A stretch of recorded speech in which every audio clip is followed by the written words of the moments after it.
Hi guys! Hi guys! Hi guys! Hello! Hi guys! I'm Team Harvey Cuyno. I'm Chrisitan Hambre. I'm Kenneth Torregosa. I'm Julius Dalagan. And I'm Kenneth Niño Aralca. And I'm Joseph Vladimir Calsado. We are the Team Ediots! Hi guys, we are now in man-made forest. And now we are gonna talk about the environment. And what is environment? An environment as the term itself surrounding an object and exerting a direct influence on it. The role of our environment is so great that can affect our society and behavior. The environment is more than conditioning factor of life. It interprets life everywhere. It directs or diverts, stimulates or depresses man's energies. It molds his speech. Its stability changes his frame.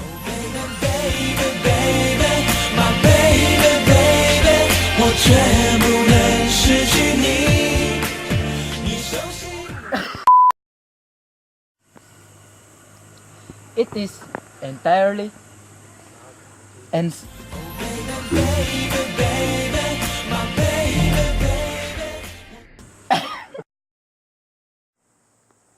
It is entirely inseparable for a life. Life and environment are in fact correlates. Furthermore, every change in a living creature involves some change in its relation to environment. And every change in environment, some change in the response of organic being, it is indeed a factor of great complexity. It consists of various aspects. And now we are going to Chocolate Hills.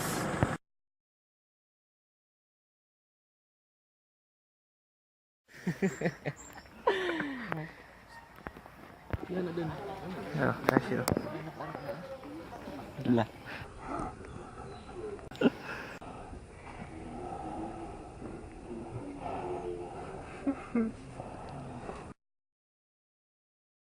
If you want to go to Bohol and watch the tarsier, don't. Kan, if you want to Bohol and tarsier, This don't is go. Tarsier. Just go to my house and watch my face. It's touchable. You can make noise and have a selfie with me. Okay. Okay. Hello. Kanang mga nananaw diha.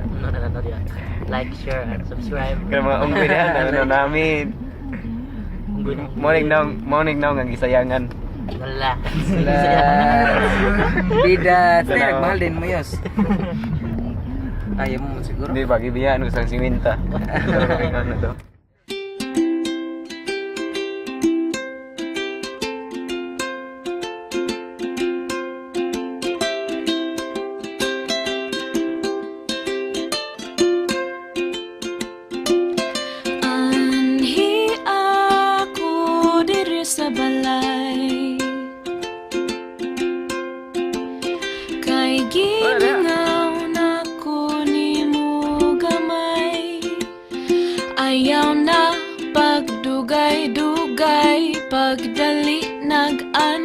kay ganahan ko kitang duha diri mo pahuway. There are two types of environment, namely geographic environment and man-made environment. Geographical environment. This can be called natural environment, for it consists of things that are provided by nature. This can also be called physical environment, for it includes the physical condition of life. The geographic or physical condition exists independently of man's existence. Man has limited and sometimes no control over them. This environment includes the surface of the earth, natural resources, land and water, mountain and plains, fertile land and desert, ocean, storm and cyclones, weather and climatic factors, seasons or events. It also includes biological conditions such as plant, animals with all their complexities. Pahuway, ganahan ko kitang duha diri mo pahuway.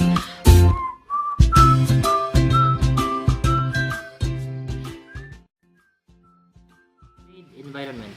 In order to control the conditions of his life, man has created a new environment which can be called man-made environment, and some have called it social cultural environment.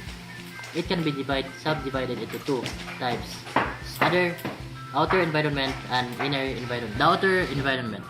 Man, through the introduction of science and technology, has tried to modify the conditions of physical environment. It can be understood as outer environment. What we are today are because of the modifications of physical environment introduced by man's technology. Some anthropologists have called this part of social culture environment material culture. Hakuna Matata. What a wonderful phrase. Hakuna Matata. Ain't no passing craze.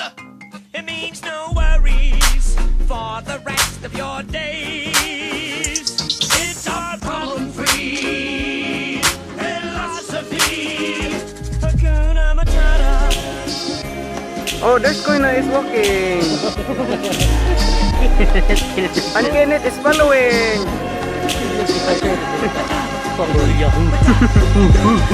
Oh, there's a hippo. There's no worries for the rest of your days. It's our problem-free philosophy. Hakuna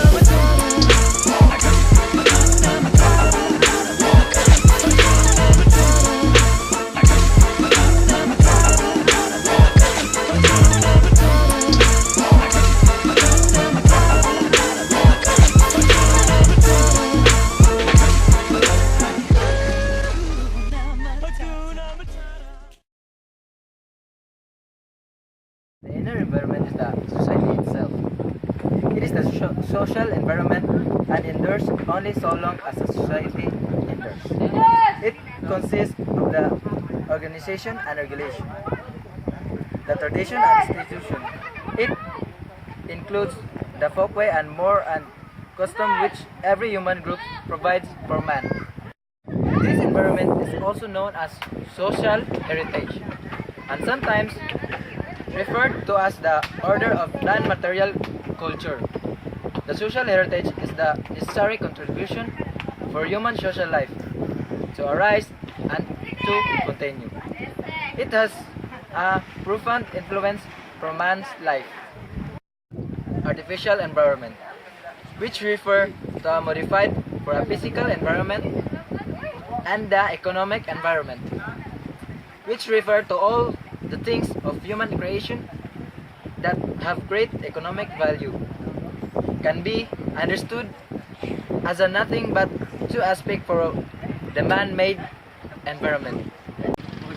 It should be noted that the man cannot separate the outer environment as one of the ordered things from the social environment. The outer and the inner environment are blended.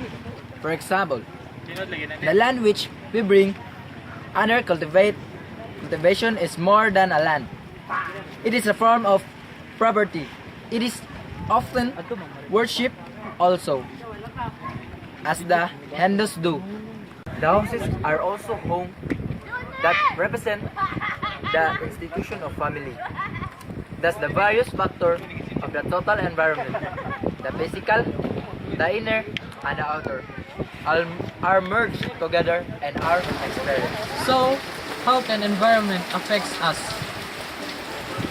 So, how can environment really affects us?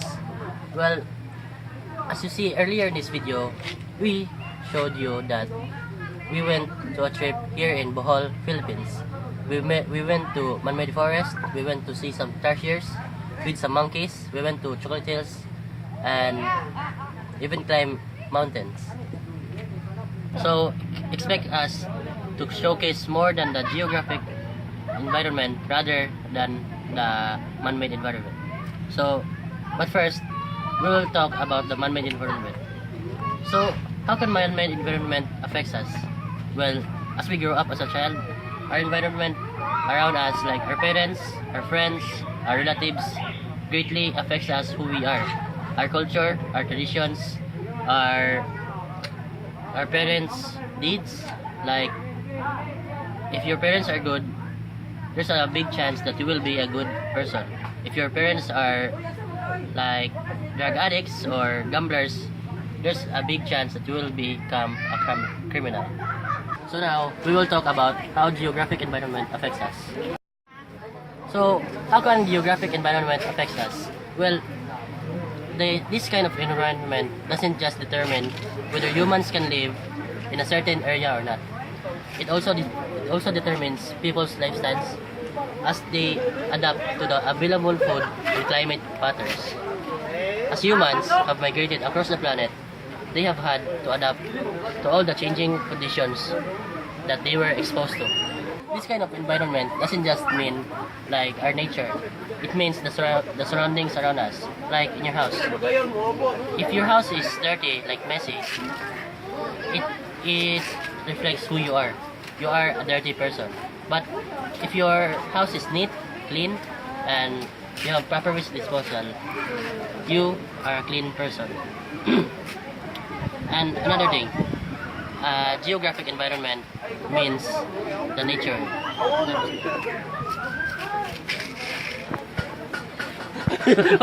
Geographic environment also affects our health. Example of this is climate change. If you cut trees, burn fuels, it will destroy our atmosphere, hence climate change. As we go to the future, like maybe in 10 years from now, we will suffer great illness from climate change effects.